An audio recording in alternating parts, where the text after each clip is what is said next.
আসসালামু আলাইকুম, welcome back to my channel. আজকে আমি আপনাদেরকে দেখাবো কিভাবে বাসায় মাত্র একটি ডিম দিয়ে কোনো রকম ইলেকট্রিক বিটার ছাড়াই চুলায় তৈরি স্পঞ্জ ভ্যানিলা কেক তৈরি করেছি। চলুন শুরু করা যাক। প্রথমে আমি নিয়েছি 1/3 কাপ ময়দা,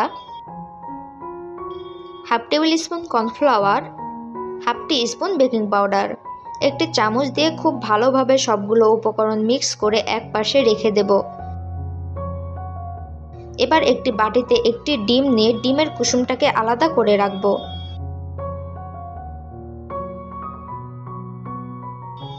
একটি হ্যান্ড উইক্স দিয়ে ডিমের সাদা অংশটাকে ফর্ম তৈরি করব।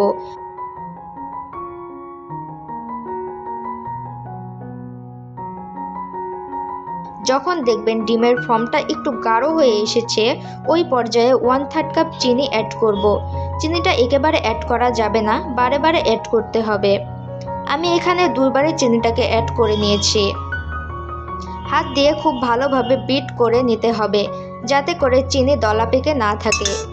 এর জন্য আমি একটি স্প্যাচুলার দিয়ে চারপাশ থেকে খুব ভালোভাবে মুছে নিয়েছি। আবার কিছুক্ষণের জন্য বিট করব।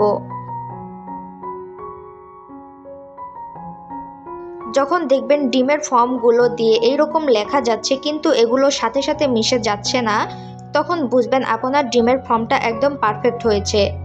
এখন 1 টিস্পুন ভ্যানিলা এসেন্স অ্যাড করতে হবে। তারপর আমরা যে ডিমের কুসুমটাকে রেখে দিয়েছিলাম তার মধ্যে হাফ টেবিল স্পুন তেল অ্যাড করব। তারপর স্প্যাচুলার দিয়ে ডিমের সাদা অংশটাকে কুসুমের সাথে মিশিয়ে নিয়ে সবগুলো একত্রে অ্যাড করে মিক্স করব।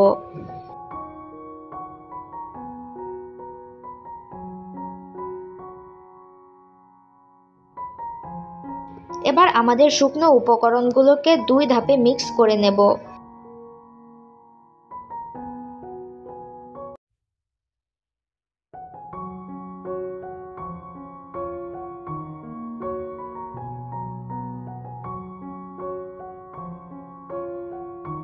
এখানে আমি 5 ইঞ্চির মোল্ডে একটি বেকিং পেপার দিয়ে হালকা তেল ব্রাশ করে দেব।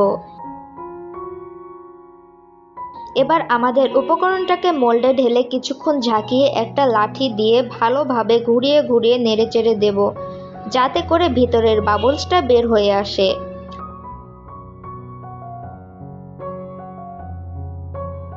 এবার চুলায় আমি আগে থেকেই সসপ্যান গরম করে রেখেছিলাম।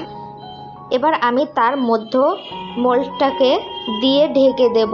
ঢাকনার এখানে ছিদ্র ফোঁটাটা বন্ধ করে দিতে হবে, যাতে করে ভিতরের কোনো বাতাস বাহিরে যেতে না পারে।